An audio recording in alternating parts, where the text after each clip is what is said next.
late touchdown. Yeah, so they drove. I think they had about 2 minutes and 40 seconds, under 3 minutes, and they drove. Darnold did another fourth quarter TD drive at the end, and they scored with 1:13 left. Yeah, and he was hot.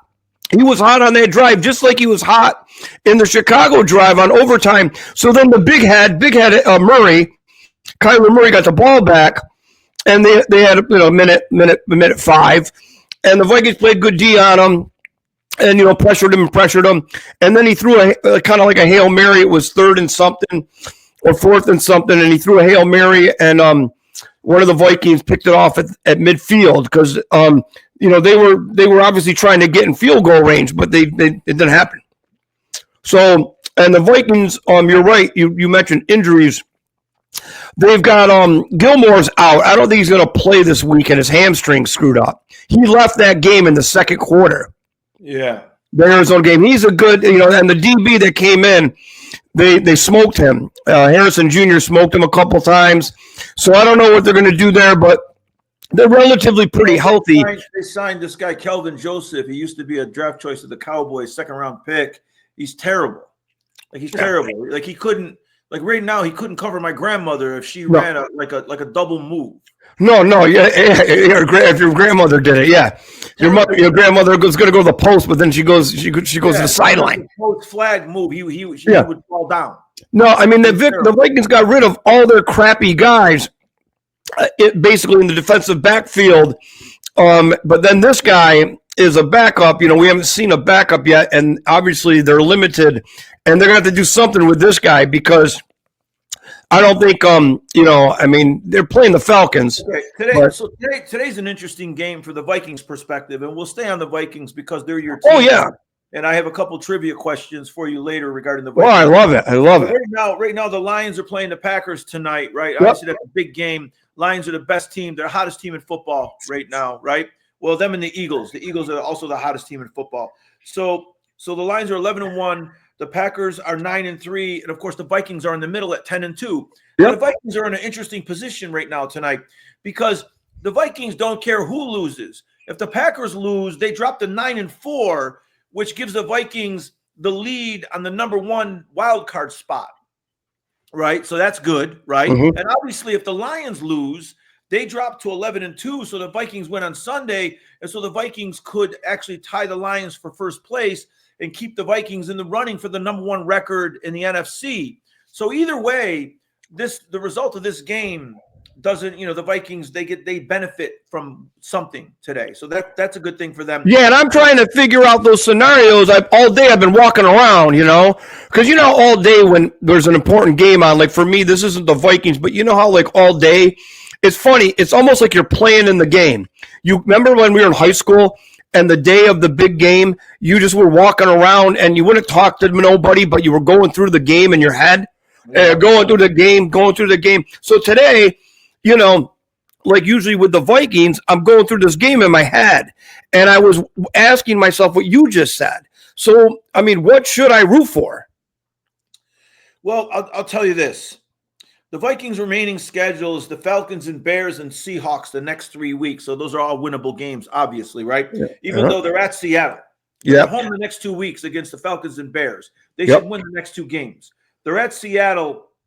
December 22nd. And then after Seattle, they got the Packers and the Lions the last 2 games of the year. So, I mean, if the Vikings are tied with the Lions going into the last game of the year, now, of course, if they win that game, they win the division. I don't know what the Eagles are going to be doing by then. I don't know if the Eagles are going to lose again. The Eagles might not lose again. What's their schedule? Can you look up it? Yeah, I'm just curious. Well, the Eagles' schedule is they got the Panthers this week. That's a win. Then they got the Steelers, Commanders, Cowboys, and Giants. The Eagles got an easy schedule. The Eagles are going to go. I'm sorry, but the Eagles are going to go 5-0. The Eagles are going to finish. They're going to finish 15-2. So yeah, they're not going to lose. Yeah, I mean, because the NFC East, they got those games in the end, and they're going to beat those teams. I mean, they finish with the Commanders, Cowboys, and Giants the last 3 weeks of the year. Oh Lord! And they got Carolina this week. So the only The only losable game on the Eagles' schedule is the Steelers at home. The Eagles are going to go 15-2. So, so it doesn't, see, again, these freaking Eagles are a thorn in my side all the time. I mean, they were when the Vikings, they played that NFC Championship game. I'm sorry, they have 3 losses. Now, here's the thing. Oh, wait. Here's the interesting thing, buddy. Oh. This is amazing. Oh. The Eagles win their last 5 games. They're going to go 14-3. Now, the Vikings can go 14-3, win the division, and still beat the Eagles for the best record because they beat the Eagles. Did the Vikings beat? No. The Vikings killed the Eagles 26-3. Oh, no, that was a preseason game. That was preseason.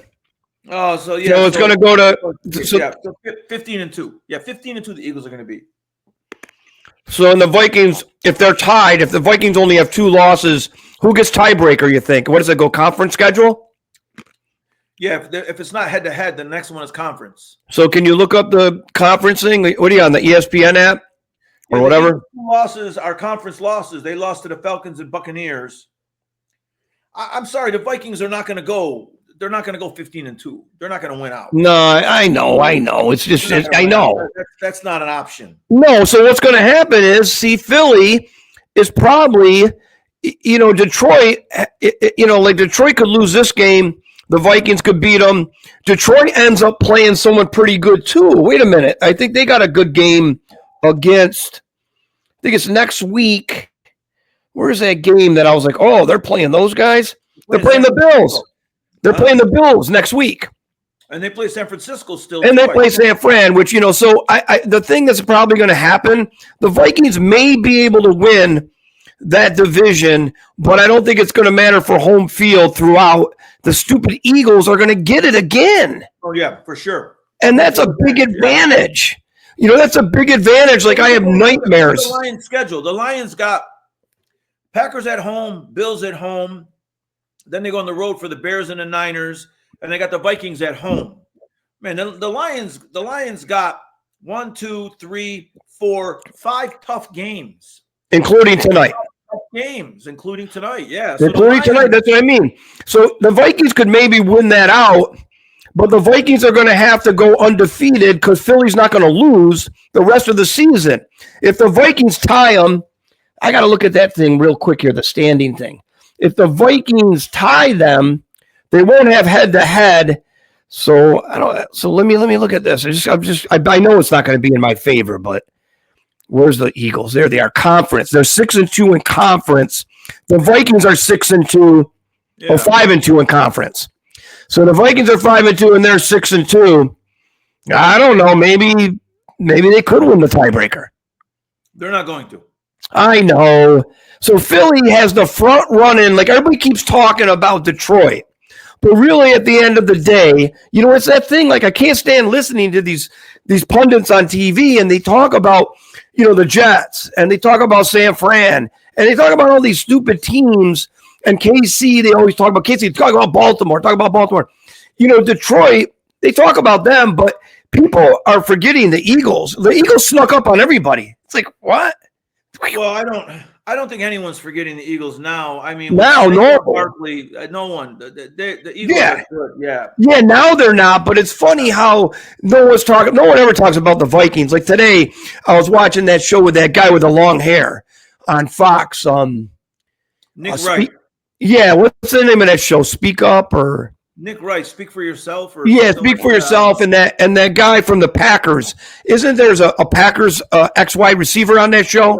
Yeah, James Jones. Yeah, I like him. He's calm. He's like the calm guy. And then the ringleader guy looks like he could have been a weatherman. He's like a good-looking guy on TV. The Wilds. They don't have the girl. They don't have the girl in the middle. And then they got this other guy. He's funny. The guy looks like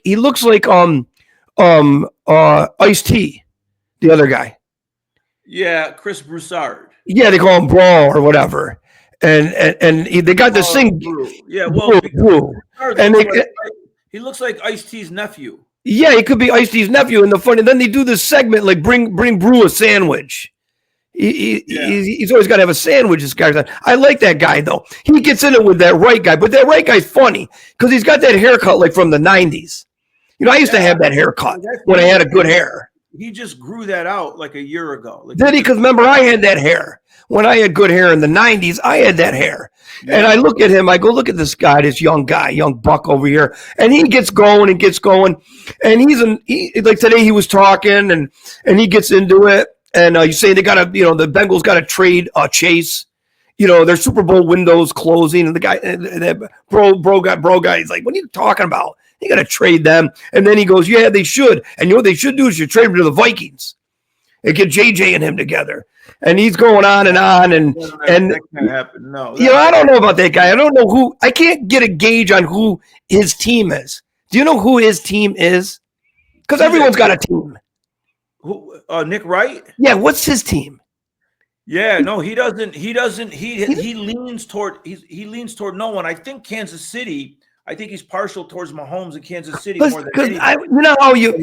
They have to be impartial, but then some things come out. Like I know that Mina, what's her name? That girl you like, Mina Kims or whatever, Kims. Yeah, I don't like her anymore. You don't like her? She got all political. Oh, she did?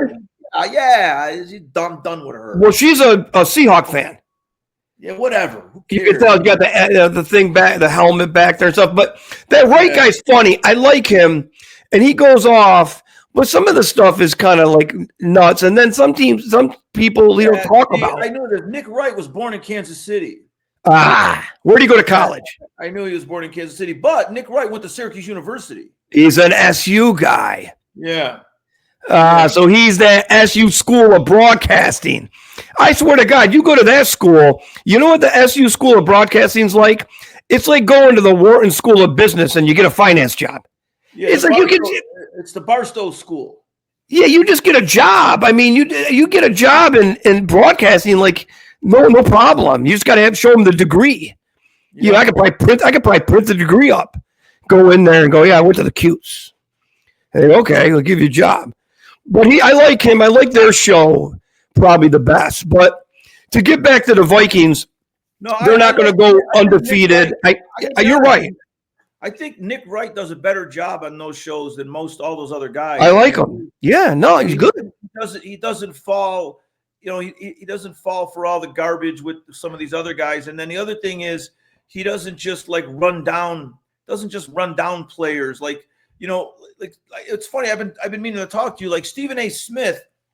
Stephen A. Smith suddenly started doing political content now, right? I don't care about it, buddy. I gotta tell you. Why?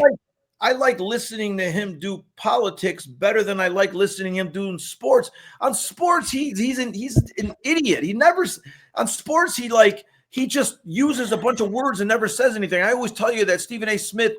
It's like he gets paid by the word. He always in my particular opinion, if I had to make a decision one way or the other on that guy, it would be very easy for me to side on. And then it's like a 50 words to say who's the better player. You know what it's like? Remember when we were kids and you'd have to hand in a 500-word essay?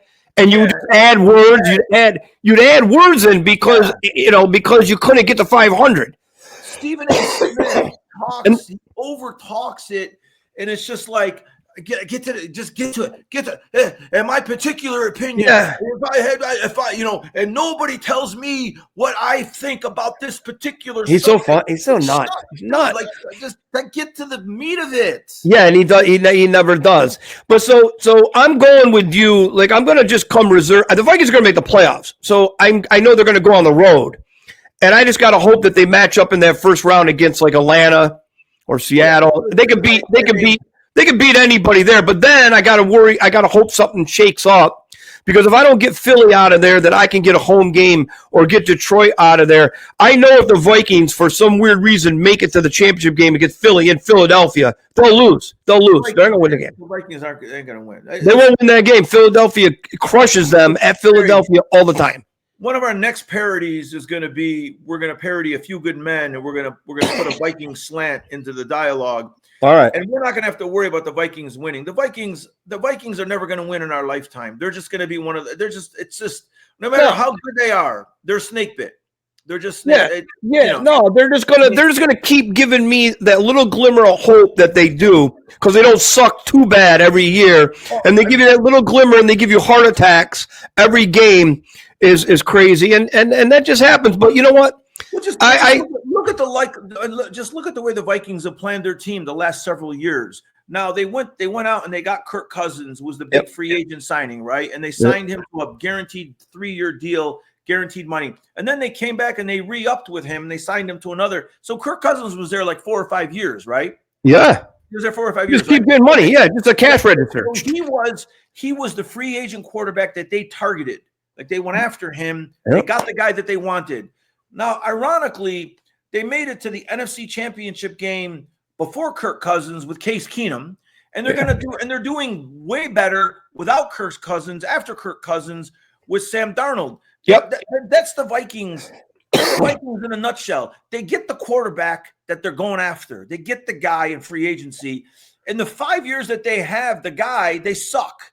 But the year before with Case Keenum and the year after with Sam Darnold, they're really good. Yeah. Like that's the Vikings. They never do anything right. But what do you think about taking Daniel Jones, like a flyer on him? Well, he's a good backup. Yeah. Backup quarterback. Yeah, I know he's fine as a backup. I mean, but as a backup, you hope he never comes in the game. No, he's better than that Mullins guy. The guy that can't stand that guy. So, you know. Yeah, I mean, he wasn't the worst. He wasn't the worst backup. I mean, at least he had an arm and at least he played. But Daniel Jones, I mean, if he has to come in the game, I mean, like, you know, as backup quarterbacks go, it's like, all right, you know, bring him in. But you don't want to see him, you know. Yeah, that's what I think too. So I wanted to ask you, I had to ask you something. I'm just quick because I want to get a couple quick things in here and then Vinny's gonna come in. We'll get those picks and we'll go. I'm gonna vote. I'm gonna root for Green Bay. Okay. I don't know why. I don't know why. Like you said, it probably doesn't even matter. So whatever. But anyway, so I wanted to ask you about the Bears coach that got fired. Because I heard another story, like I was making fun of the guy because I was like, "What's he doing?" This guy, like, it took him forever. I posted that scene where Michael Corleone goes to that restaurant in Brooklyn with the cop and what's that guy's name? That nasty guy. And during that time. Like the guys opening the bottle of wine, it takes the waiter like an hour to open the freaking bottle of wine, and you see them going, and I made fun of the Bears coach going like, this is how long it takes this guy to even try to call timeout.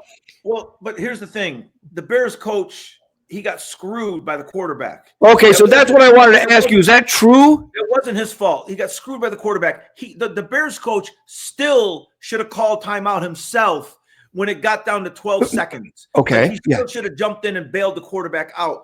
But the quarterback had 30 seconds. Yes. The quarterback totally screwed that up. He let the clock run down. The Bears coach should have jumped in and bailed him out.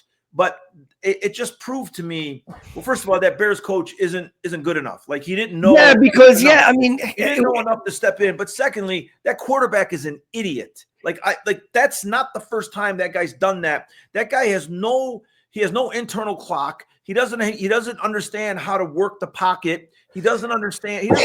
He's got lousy instincts as a quarterback. I've said this to you since they had him. He's not the answer. Like, so let me ask you: Did he not think they had a timeout? The quarterback? Yeah, he didn't know. Apparently, he didn't know they had a timeout. But he how do you not know in that position there? Even if you don't call a timeout to someone tells you how many timeouts, that you just go to you kind of direct to the sideline how many timeouts we have, or do we have a timeout? And then they'll go like 1, 2. I mean, what a knucklehead. Well, no, he panicked. That's what I'm saying about him. When you say how, it's they panic. Like, that's how. Like, they get into the moment. They're not prepared. Head's going fast, and he doesn't know how to slow down. He doesn't have that. Yeah, he's all inner thing. He like all the great players like LeBron James and Michael Jordan and Kobe. Like, they know when the clock's running down. Like all the Tom Brady, Mahomes. Yeah, he panicked. He doesn't have a clue. Like, his mind's racing, and he's trying to set up the guys, and he's changing the play. And I'll go back to what I said originally. He's an idiot. Sorry, I know you're not supposed to say that. He's an idiot. As a quarterback goes, He doesn't know what he's Yeah, doing. because there's no excuse to not know in that position, that time of the game, in that scenario, how many timeouts you have at that position. The offensive guard might not know. Okay, but you're the freaking quarterback. I'm sure that he knew. He knew they had a timeout, but I'm just saying that when you panic, you just don't he just couldn't figure it out. Yeah, but he said, didn't he say, I didn't think we had any timeouts? Is he lying? Which, by the way, afterwards, when he said that afterwards, he panicked. He panicked in the press conference. I didn't see it. Even in the press conference, he's not calmly thinking it out, and he's always panicking. Like he doesn't have a handle on that. Yeah, he blames other people. Yeah, he doesn't have a handle on what it takes to be. And this guy was the guy. This guy was the best guy in the world. No. He was never the guy. It goes back to what we always say when they always anoint some quarterback coming out of college, and it's always like Mel Kiper and Stephen A. Smith and the other idiot Colin Cowherd and the other guy Bayless. When they anoint some guy, he's not the guy. Like he was never the guy. When you watched him play in college, he was never the guy. When he would fade back at USC, he wouldn't run the play. He wouldn't run the play that they call the USC. He would always just run out of the pocket. He was never the guy. That's right. You're right. He did. He always improvised. And he didn't need to improvise, but he always did. You know what? The Bears get another. That whole thing stunk because I was like, they got a chance to beat the Lions. I'm like hoping, right? Even in spite of that, they still it's. All right. One other thing I want to ask you before we go to Vinny, I got to ask you about this because I'm very confused by it, and it's a peripheral scenario in football, and I've just seen it over the last couple of years. I think maybe 2-3 years. And I'm very confused by it because I thought it was against the rules. So can you see this picture of that college football player? Yeah. Well, yeah. You see his pants? Yeah. So his pants are like Lance Armstrong bike pants. So I thought the knee has to be covered. What is this? No, but why did you think the knee has to be covered? I thought there was a rule. No, the knee doesn't have to be covered. So why are those guys in college? I know I got an idea why they're doing it, but then if you go play in the pros, I don't see no one in the pros do that. Well, yeah, but the pros, a lot of them pull their pants above their knees, but they just wear leggings underneath. But their pants aren't covering their knees. Like they don't wear knee pads anymore like we used to when we played. Yeah, all right. Yeah, no, they don't have to cover their knees. In fact, they don't want the pants over their knees. They want them above their knees because it's harder to move and stuff. But when I see that, I guess I got confused because the pro guys wear the leggings. Maybe because maybe the NFL rule they wouldn't be able to show skin either. Who knows? Well, who's that guy? What college is he from? That guy's Pitt. He's from Pitt, number 5. I mean, I see all these guys. I see tons of them. And I look at it, and I don't want to be, it's queer. It's fucking queer. It's queer. It's stupid. He's got these pants on. Wear the leggings. He's got pants on like Lance Armstrong in the bike. They're like bike shorts, basically. Yeah. It's just I don't get it. I get they need to have the legs moving, but maybe if you just wore the leggings, it wouldn't look so stupid. To me, it looks like I don't know because I'm so used to a football uniform. And it just kind of the only thing in the pros, the NFL, they have a rule about how high their white socks can be and stuff like that. Yeah, like I don't get bent out of shape when the shorts became baggier in the NBA. I didn't get crazy. It just happens. That's fine. Yeah. Shorter, baggier, whatever. A lot of those guys wear those leggings now, but this thing, it's just weird when I look at it. I'm like, what is this? I know I shouldn't be bothered so much by it, but Yeah, no, that's I didn't even know. I don't even notice that. Like, wait, you're going to notice it now, and you're going to look at it. And go, that's queer. You're going to go, look how queer this is stupid. This looks stupid. So that's only in college. Yeah, I only see it in college. Yeah, all over every division. These guys. What about Michigan beating Ohio State? Yeah, Ohio State sucks. They suck. They should have won that game. How can you not be ready for that game? And then they get all bent on a sheep about the flag. the flag and the thing. Win the game. Win the game. You don't have to worry about it, that they put the flag there. They use so much energy. My other favorite this weekend was when Penn State beat Maryland 44-7. Penn State, the last 30 seconds of the game, they ran like 4 plays and they went for it on 4th down. And on the last play of the game, they threw a touchdown on 4th down. So when the coaches met in midfield to shake hands, the Maryland coach grabbed the Penn State coach and he wrapped him up tight and wouldn't let him get away. And he said he was talking in his ear, and he was holding him and he was livid. He was pissed. And he was holding the Penn State coach. And the Penn State coach said something like, "I'm sorry you feel that way," or "That's not the case," or I forget what he was saying as they broke away. And then but the Penn State coach, he had the best line afterwards. They asked him about running up the score, and he said, "Listen, I'm playing 3rd and 4th stringers. When I put my 3rd and 4th stringers in the game," he said, "I'm going to allow them to play football." Yes. He said they're going to play football. I'm not just going to take a knee. So like those kids earned a spot on the team. They earned a right to play in that game. Yep. So they're going to play football. And he said, whatever the other team wants to do, they can do. Do it. My guys are going to play football. So if we're playing, we're playing. And that was I always thought that was the best way to handle that, because for years these coaches get accused of running up the score, but they always back away and they say, "Oh, that's not what I was trying to do. That wasn't our intention. The kid changed the play at the line of scrimmage," or whatever has. But I always want a coach to come up and say, "Yeah, we ran up the score. The other team stunk. Like the other team." Yeah. And how's the coach supposed to evaluate these guys that don't play all the time if he doesn't let them play the way they should be playing? Yeah. No, he did throw a pass on 4th down, from the 10 or 15-yard line. Yeah. So I get it. I mean, the optics, they always talk about the optics look really bad. But at the end of the day, who cares? That Maryland coach getting mad at the Penn State coach, I never got that. Why isn't the Maryland coach mad at his players? What do you get mad at the other coach for? Come in the locker room and say, "Look, the guy just embarrassed us. He just made a fool out of us." Yeah. You want to be mad at him, or do you want to be mad at us in the room? What are we doing? Well, because now in society, it's always about you did me wrong. You're doing bad. You're doing a bad thing towards me. Yeah. You're playing a competition. This is a game. And if your guy, that's not fair. That's fair. Yeah. Hey, you know what? You could, like you just said, that coach could have put in his 1st string back in if you wanted to. Do whatever you want. Yeah. So, but everybody's too sensitive. I'm sensitive about that guy's football pants. Everybody else is so sensitive about other things. I'm not sensitive about a guy putting a flag in the middle of the field because they win. I don't care if they're home or away. I look at it like the other team, if they're offended by it, you should have played better.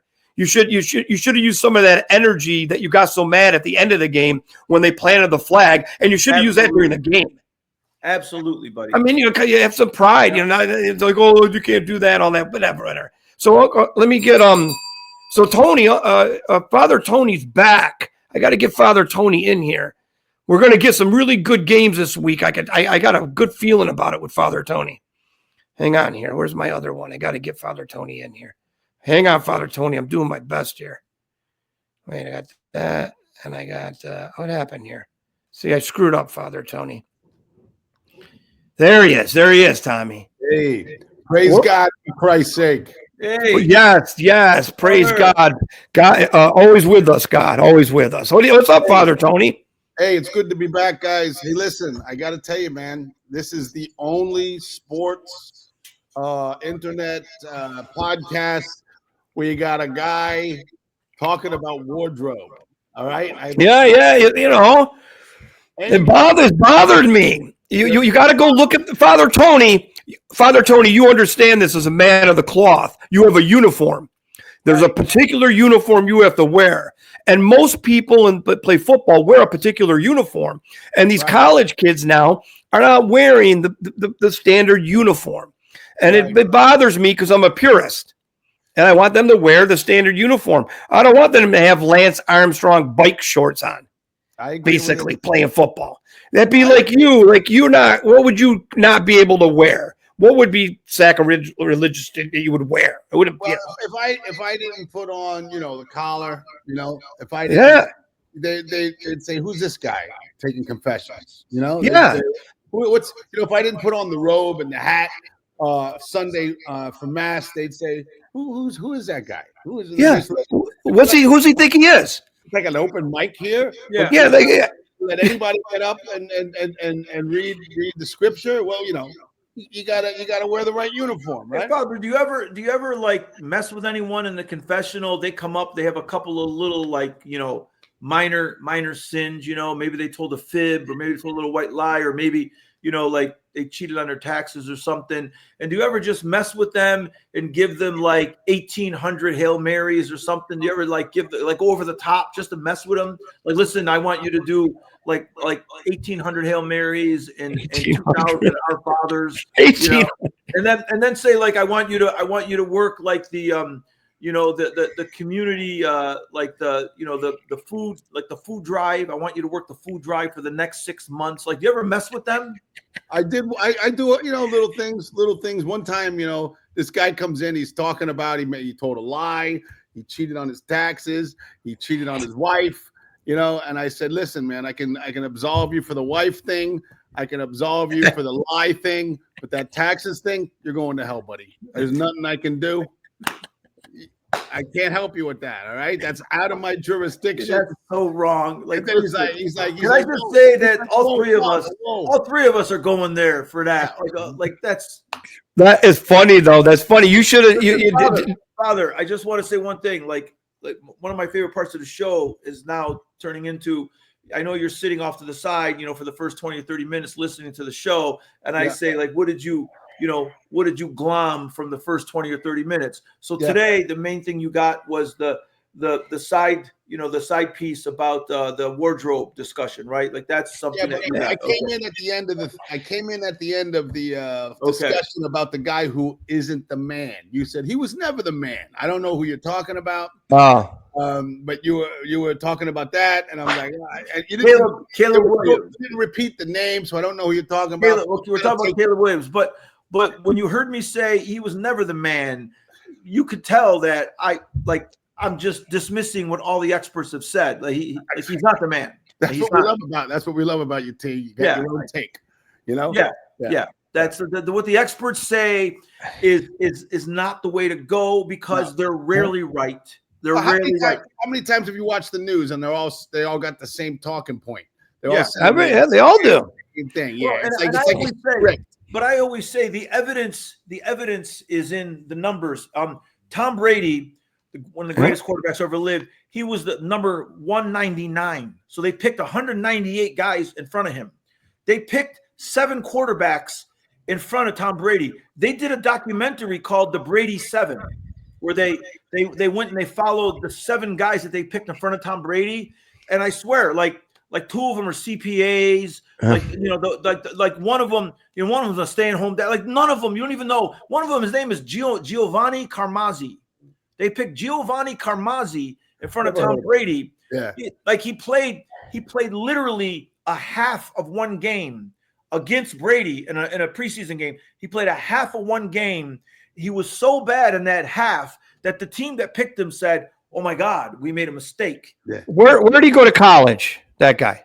He went to Yale or Harvard. He was an Ivy League kid. Right? Okay, so here's the thing. Brady was picked number 199. Joe Montana, who's the greatest quarterback we've ever seen ever play, he was picked in the 3rd round. Third round. Okay.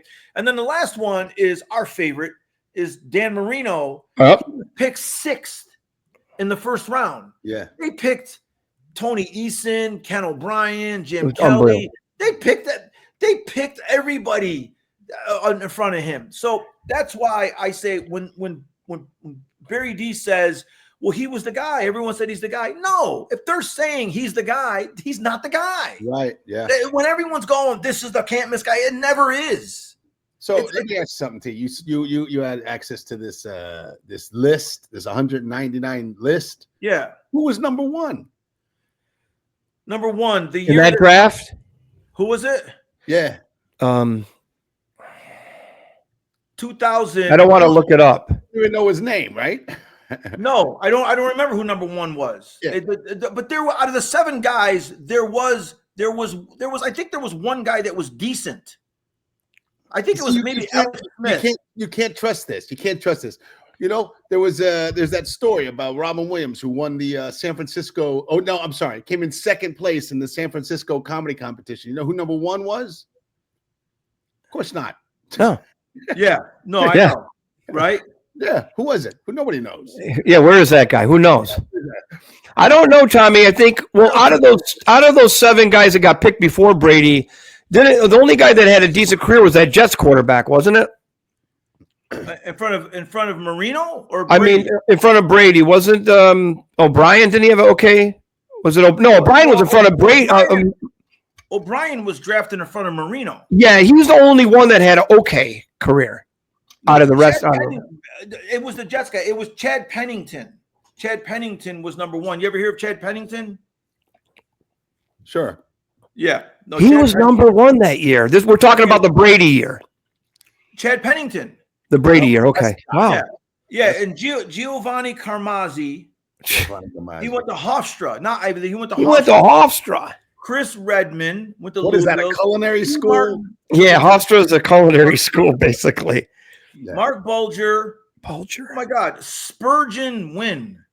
Spurgeon. Spergon Wynn. Spurgeon Wynn. Last name Wynn. Spurgeon Wynn was picked ahead of Tom Brady. You ever hear of anything named Spurgeon? Nope. No. Isn't there a fish that's a sturgeon? Yeah.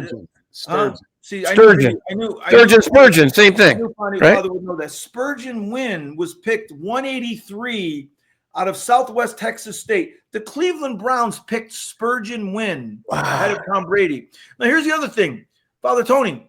When Tom Brady was in college at Michigan, they used to put him in the game all the time, and he would go down. He'd go bring him down the field, and they had this phenom quarterback, Drew Henson. He was also playing for the Yankees. He was like the star athlete. He was playing 3rd base for the Yankees, and he couldn't hit the curveball, right? So he kept coming back to college, and they kept starting him because he was supposed to be a superstar, and they would put him in the game, and he would stink, and they put Brady in at halftime, and he'd come in and win the game. So it wasn't like no one ever heard of Tom Brady. Someone picked Spurgeon Wynn. I'm telling you, if there's anyone in the Cleveland Browns front office that's still in the NFL, we should do an investigation. He should be out of the NFL, just on principle alone. Yeah. And it goes to show you what Tom and I were talking about, Father Tony, was that we were talking about the Chicago Bears quarterback who was the number 1 pick this last year and was supposed to be the guy. And this last week against the Lions on Thanksgiving, he made another unbelievable mistake, and then he doesn't take any responsibility. He lies. He deflects it, and he does all this stuff, and the coach got fired. And it was the coach's fault, part of it, but the stupid quarterback, he's supposed to be the guy. He didn't know if they had a timeout or not left in the game at the end. And he got all confused. He panicked. The clock's running down. He panicked. He wasn't thinking straight. But listen, we're going to look at Barry D. We're going to delve into Spurgeon Wynn further. Thank you, Vin, for asking. Spurgeon Wynn. We're going to go into Spurgeon Wynn. I only remember Giovanni Carmazzi for obvious reasons. Yeah, the Italian guy. Right. I mean, but Spurgeon Wynn. Okay. Yeah. So let me, Father Tony. Before we get into this week's pick, we got to pick some. Yeah, before we get into this week's pick, Father Tony, did you watch the Thanksgiving Day games? Yeah, I glanced at it here and there. It's great. Yeah, with family, With family. Yeah. You probably had to say a lot of prayers for people. Yeah. Do people in the neighborhood come over and knock on the door and ask you to go over for a guest appearance and do a blessing? I got the phone calls. I got Rocky downstairs yelling up at me, "Hey, Father, throw down a blessing." It just never ends. You must have had so many blessings. Like I could see these people. Like you had probably like a little. A sheet, like a sheet with the times on it. You were going probably house to house. Yeah. Do they give donations? No. You believe it?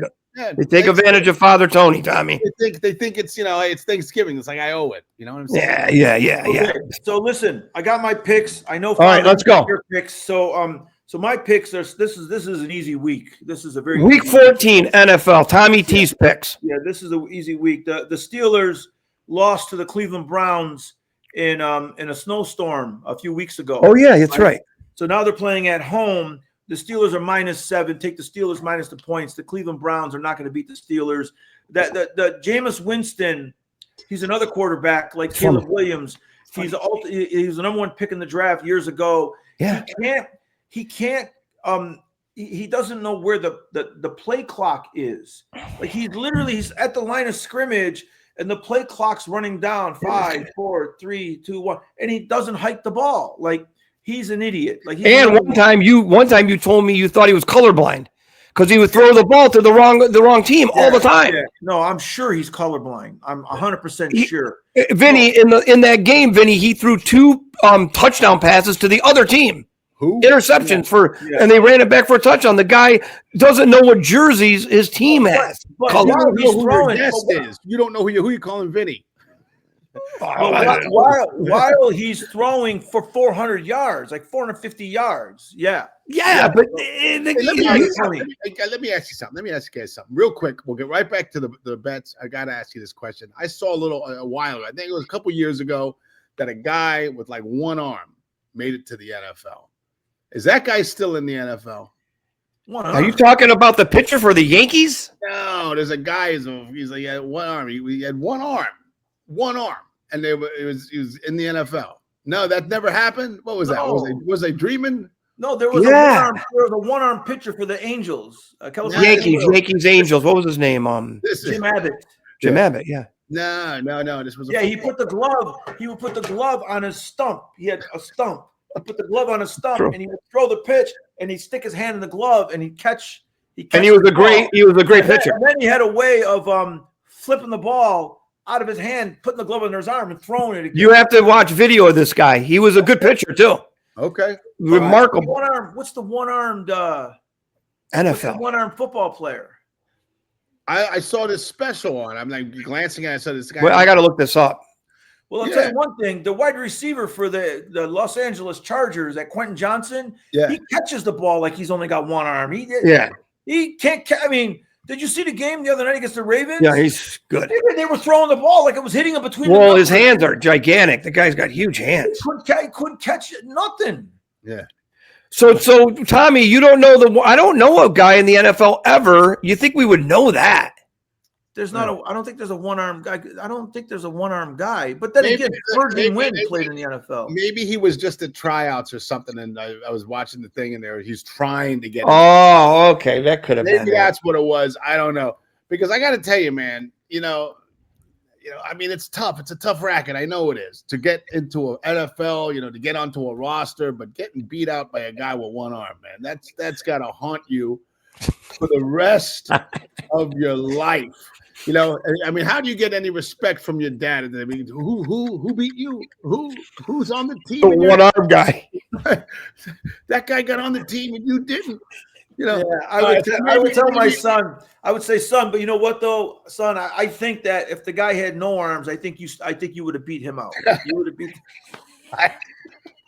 That's how you turn it into a pod. You would have beat the no arm kid. Son. Yeah, that's good. That's good. Yeah. All right. Anyway, so wait a minute. So Tommy, you got the Steelers. I got the Steelers -7 over the Browns. Got you. I got my pick of the week is always whoever's playing the Cowboys. It's the worst defensive team I've ever seen. I guarantee you right now, if you put my grandmother in the backfield of the Cincinnati Bengals, the Cowboys wouldn't be able to tackle her. She'd get 8 yards a clip. I guarantee you. They can't tackle anybody. That's bad. And the Cowboys are a 5.5-point home underdog. A Monday night. That's a Monday night game against Cincinnati. That's a good pick. You know how bad they are. Cincinnati's 4-8. They got a worse record than the Cowboys. They're 4-8. They're a 5.5-point favorite on the road. In Dallas on Monday Night Football. That just tells you, like the odds makers, they know exactly what they're doing. This is going to be a blowout. Yeah. Cincinnati's going to be winning by 14. Terrible. That's the pick of the week right there. Okay. That's the pick of the week. And then my third pick, and I hate to say this, but my third pick is Kirk Cousins and Atlanta are going to go in there and they're going to play the Vikings tough. The Vikings might win again on a last-second field goal, but Atlanta's getting 5.5. That's a lot of points.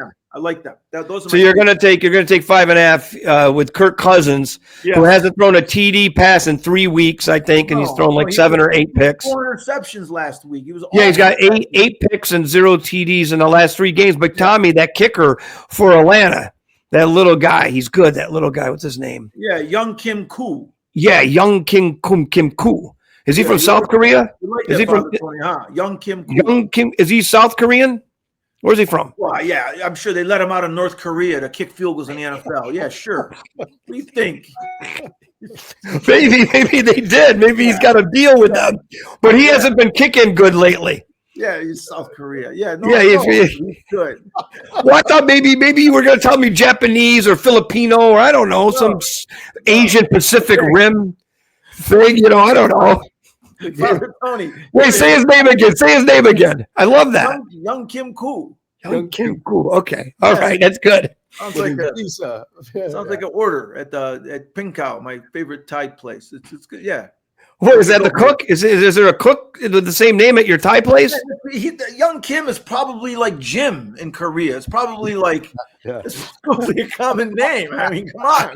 Like John Smith. Yeah.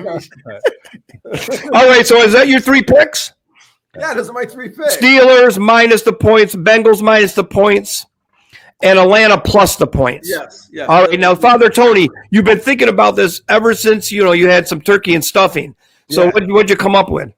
Well, I'm doing a New York round this week. I want New York over Miami with the points. I like that pick. That was one of my picks too, Bear. I like that pick. Yeah, that is a good pick. Yeah, I want New Orleans over the Giants money line.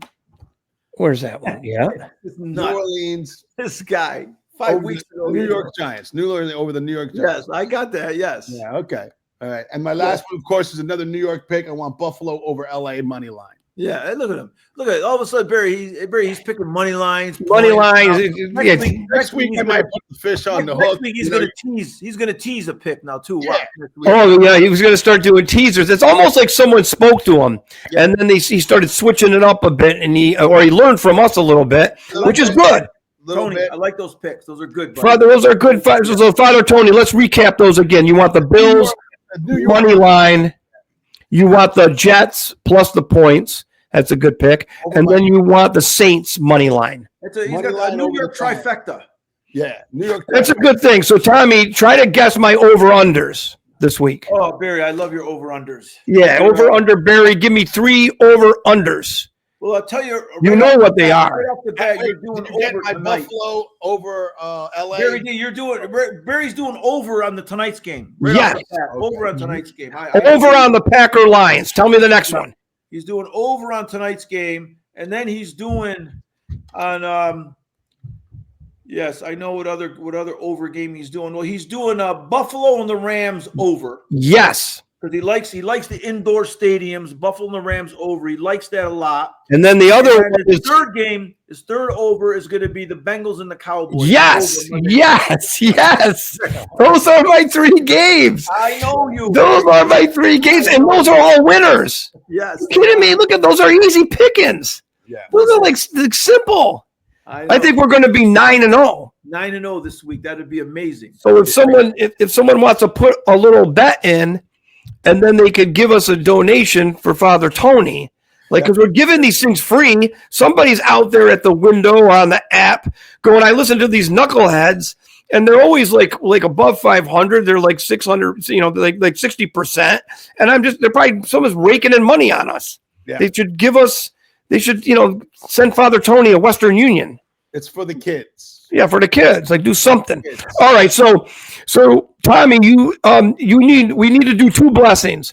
The first blessing we need is going to be for Tommy because he's got that migraine headache thing going on right now. Can you do something to his head? I get hit in the back of the head with a lead pipe. What? So, well, no, but no. Sometimes when I sleep, it feels like I get hit in the back of the head with a lead pipe. So today I woke up, I had to go to the dentist, and then the dentist in the mouth, working on the cleaning. It feels like, they always put their foot in the side of your head. Yeah. And then they have that one little tool that sounds like someone's taking tires off at the tire shop. It goes in your mouth. I said, okay, so, but that's okay. And that's why your head, like you got that migraine thing going on. Of course, but so like, so Father, Father, give him a little, this is for Tommy T. Almighty, please send your healing light to Tommy T to ease his pain. In nomine Patris et Filii et Spiritus Sancti. Amen. Thank you, Father. I now do one for the 9-0 bets. Before I go, though, just one real quick. I love the video of your little nephew that didn't want to eat the broccoli. That was fantastic. I gotta find that. Yeah, great. Yeah. Did you have to put cheese on it? Fantastic. No, he didn't want to eat no broccoli. The kid is. He put cheese on it. He ate it. I'll give you a little tip. He ate the broccoli. Oh, you did. Oh, someone told him. All right, Father Tony, really quick. You gotta bribe him. Okay, let's do a blessing. Real quick for 9-0, a 9-0 blessing. 9-0. Okay, everybody bow your heads. Almighty God, whose hands hold all matters of life, give us grace of success in these bets we make. Help us to give them the careful thought and strict attention that will lead to success. Watch over us and govern our actions that we may not mar their perfection. In nomine Patris et Filii et Spiritus Sancti. From your lips to God's ears. Okay, everybody, have a good night, Father Tony. Thank you again. Tommy T, go put a wet washcloth on that head. I'm good, buddy. Thanks, you guys. A wet washcloth. All right, adios.